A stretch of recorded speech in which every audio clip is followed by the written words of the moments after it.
Hi!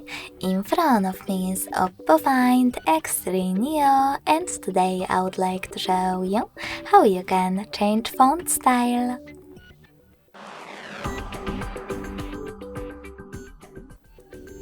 You need to begin by opening Devices Settings and tapping on Wallpapers and Style right away. Following that, select Font section located under Wallpapers and click on the best style from the list of available ones.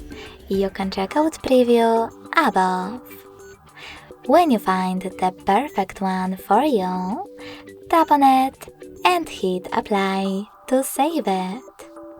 So when I do that and go back, I can see that style of my text has changed. Thanks so much for watching. If you enjoyed this video, don't forget to leave a like, comment and subscribe. Bye!